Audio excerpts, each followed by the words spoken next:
Magkatabi kami na nakaupo ni Mama Olivia sa couch, while Maristela is also sitting on the single-sized couch in front of us.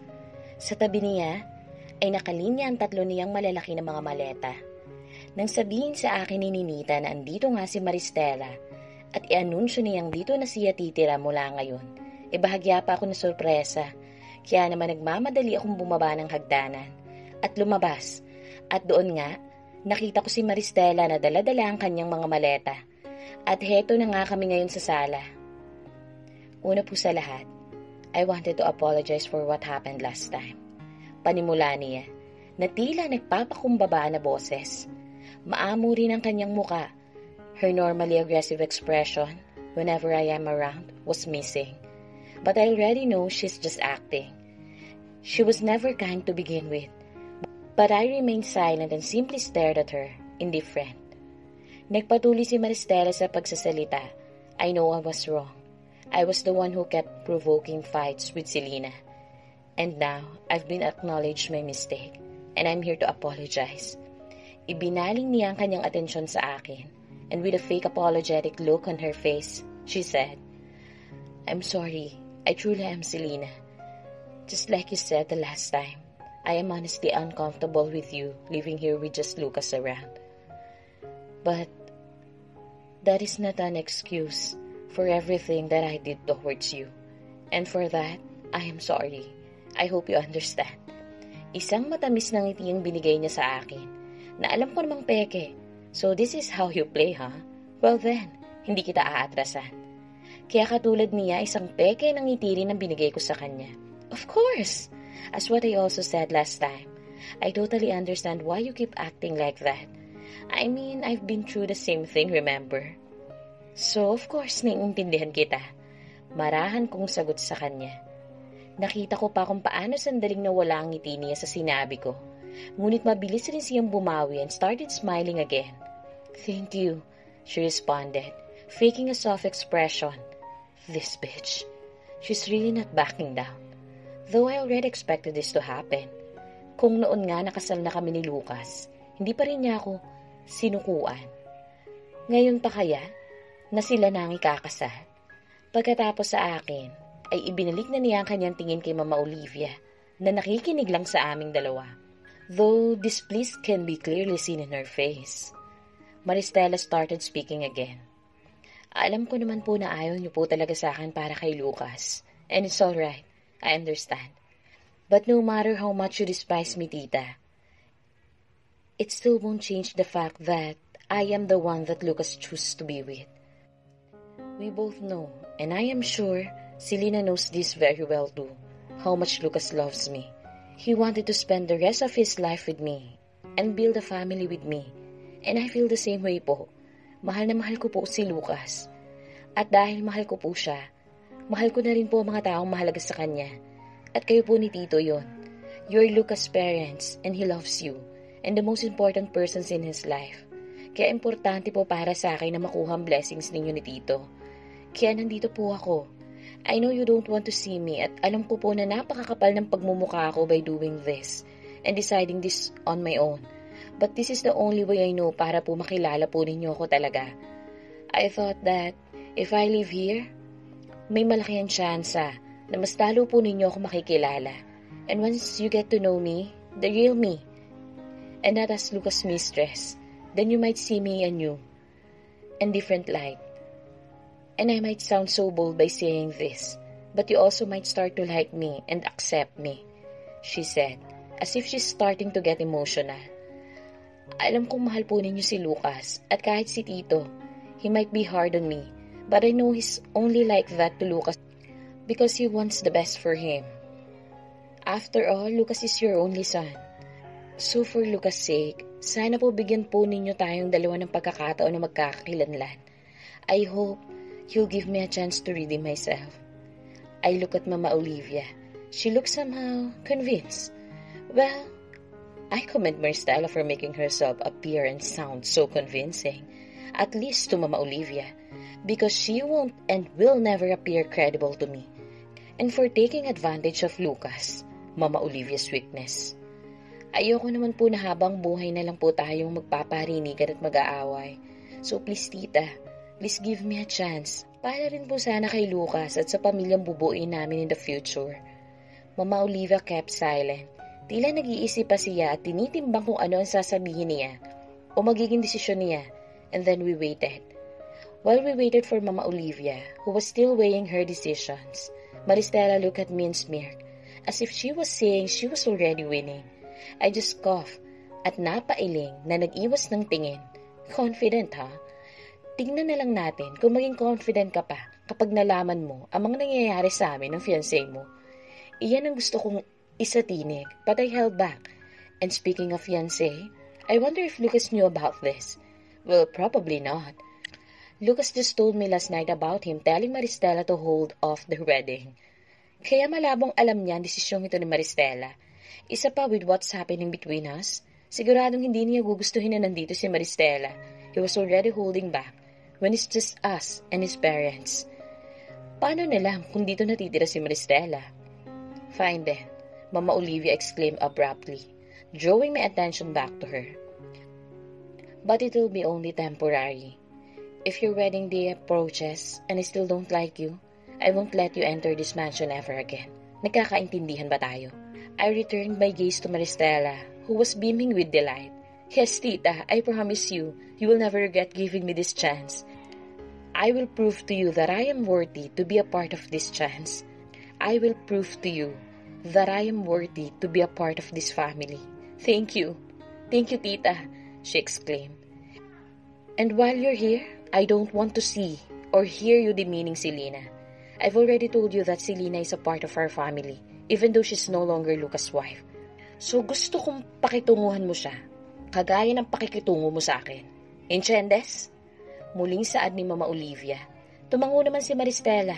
Of course, tita, makakaasa po kayo. Selena and I will definitely try to get along. After all, everything is in the past naman na. Ibinaling niya ang kanyang tingin sa akin at matamis akong nginitian and said, Right, Selena? This bitch. Oh, how I wish I could drip that fake sweet smile of her. Calm down, Selena. Just calm down. Ang naririnig kong sinasabi ng utak ko. Nang unti-unti, nakaramdam ako ng inis. Calm down. Yes, that's the best thing to do right now. To calm myself down. Kaya katulad ni Maristela, isang peking matamis ng ngiti rin ang binigay ko sa kanya. Saka ko siya sinagot, Of course, Maristela. Just like what you said. It's all in the past. Naka-move on na ako, and I'm already living a happy and contented life. So of course, getting along with you won't be a problem after all. Hindi naman talaga ako mahilig sa gulo eh. Nakakapagod rin kasing makipagbangayan. Oh, I'm pleased to hear that. I'm glad we're finally on the same page. Sagot naman ni Maristela sa akin. Habang nakapaskil pa rin ang isang peking ngiti sa kanyang labi. Same here, Maristela. Same here. Tugon ko naman sa kanya, still forcing a fake smile on my lips. Pagkatapos ng sinabi kong iyon, ay ilang segundo pa kaming nagpalitan ng mga peking ngiti ni Maristela, hanggang sisiya na rin ang kusang nauna na magbawi ng tingin sa akin. Akala ata niya hindi ko kaya makipaglaban ng titigan sa kanya. Ibinalik niya ang atensyon niya kay Mama Olivia, na tahimik at tila pinapakiramdaman lamang kami ni Maristela. Then, as a means of thanking you, tita, for this opportunity, how about I cook for today? Let it also be the way for us to celebrate my living here, she exclaimed, which made me want to laugh. Is she seriously thinking that living here is something to celebrate? How brazen could she be? Besides, didn't Mama Olivia told me before that Maristela doesn't know how to cook? Do what you want, Mama Olivia replied, her voice disinterested. Lumawak ang ngiti ni Maristela. God, I badly wanted to rip that smile off her face. Then I'll just put my belongings in Lucas' room po at magluluto na po ako. Tatawagan ko na lang po kayong dalawa once I'm done cooking. Aniya, saka siya umalis. Sinundan ko naman siya ng tingin. Nasa may hagdanan na siya na tila napansin niya na nakasunod ang tingin ko sa kanya. Dahilan para lingunin niya ako and gave me a smug smile. Then, turn her back on me again. Bitch. Hindi ko napigilang sambitin But when I realized that what I said and did ay kaagad kong tinakpan ang aking bibig at tinignan si Mama Olivia. At ganoon na lamang ang pagluwag ng dibdib ko nang mapansin kong nakatingin lamang si Mama Olivia sa couch kung saan nakaupo si Maristela kanina. Thankfully, mukhang hindi niya narinig ang pagtawag ko ng bitch kay Maristela. I was already about to speak nang maunahan ako ni Mama Olivia. I'm sorry, Selena, she apologized. Kahit wala kang sinasabi, I know that deep inside you, you're still uncomfortable around her. After all, she is the woman that ruined your marriage with Lucas. But I still, she sighed. It's just that you don't have to apologize nor say anything, Mama Olivia. Pagputol ko kay Mama Olivia, isang nakakaunawang ngiti ang binigay ko sa kanya, saka ako nagpatuloy. It might be hard for you to admit it, or maybe you don't really wanna admit it. But I know na tinamaan kayo sa sinabi ni Maristela. Alam ko po na si Lucas ang dahilan kaya pumayag kayo na tumari rito si Maristela at bigyan siya ng pagkakataon. I understand that. Isa pa po, this mansion is yours, kaya hindi nyo naman po kailangan pa na humingi ng tawad sa akin, Mama Olivia. Mama Olivia grabbed my hand. Pinisil niya ang kamay ko at nagpasalamat siya sa akin. Thank you, Iha. Thank you for understanding. Isang ngiti lamang sinukli ko sa sinabi ni Mama Olivia. Well, there's nothing I can do about it now. Besides, it's not like my plans will change just because Maristela made this move.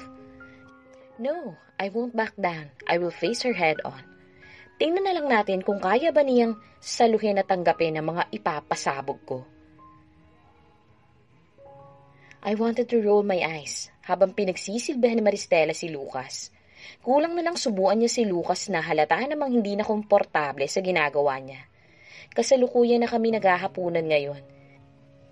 And just like during brunch, si Maristela na naman ulit ang nagluto para sa hapunan namin. And honestly, her cooking skills are way beyond disappointing. It's edible, but if I would compare this to Mama Olivia's or to the mansion's cooking, Maristela's dishes would look and taste like garbage. And I don't want to brag, but my cooking is definitely way better than her.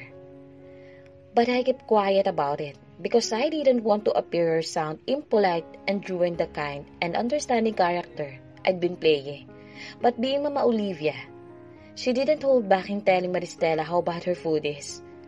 Hindi nga niya tinapos ang pagkain niya, and instead, nagpaluto na lamang siya sa isang kasambahay.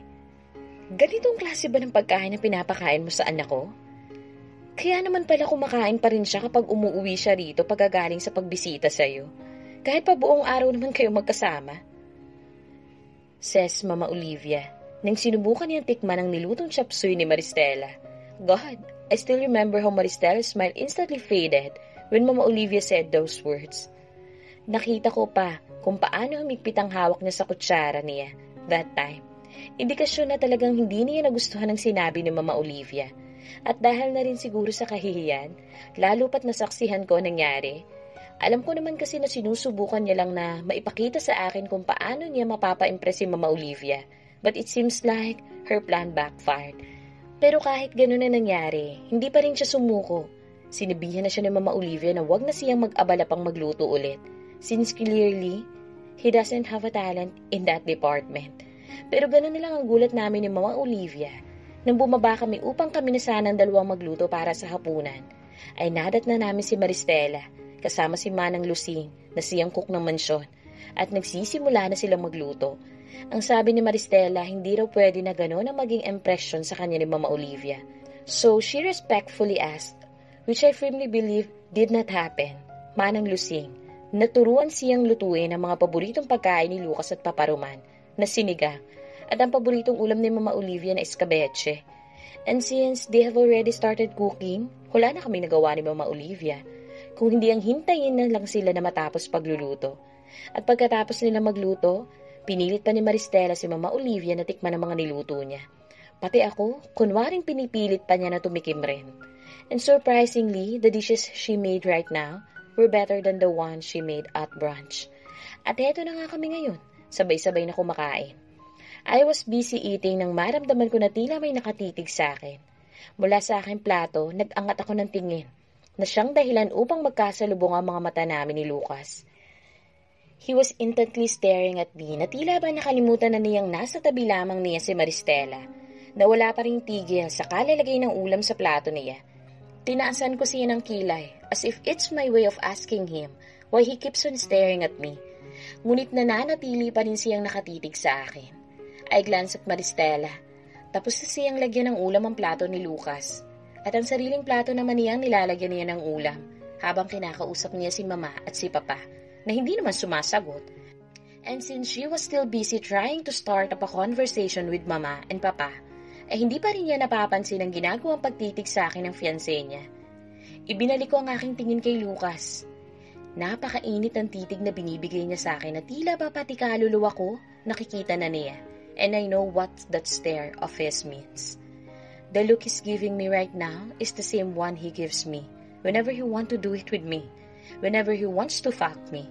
At dahil doon, bigla ko nakaisip ng kapilyahan. Magkaharap kaming dalawa ni Lucas, at tanging ang parehang lamesa lamang ang nagsisilbing pagitan naming dalawa. At dahil may lamesang nakapagitan sa amin, malayang magagawa ng paa ko ang kahit ano man na gustuhin ko. Sandali kong tinignan si Maristela, at nang makita ko na abala pa rin siya sa pakikipag-usap kay Mama Olivia at Papa Roman, kahit pa nagmumukha naman siyang tanga dahil hindi naman siya sinasagot nila Mama at Papa, ibinalik ko ang tingin ko kay Lucas na hindi pa rin inihiwalay ang kanyang napakainit na titig mula sa akin. I've done this before, but Maristela wasn't with us at that time. Unlike now, when Maristela is sitting just right by him. At any time, pwede niya kaming mahuli na dalawa, which only makes it even more exciting. And so I finally started. I began flashing him a sultry smile and winking at him before slowly biting my lip in a sensual manner. At saka ko dahan-dahan na ginalaw ang kaliwang paa ko patungo sa paa ni Lucas. Kitang-kita ko kung paanong napuno ng gulat ang mukha ni Lucas na siyang dahilan upang muli akong mapangisi habang kagat-kagat ko pa rin ang ibabang labi ko. My foot began to go sensibly from his foot up his leg and up to his thigh.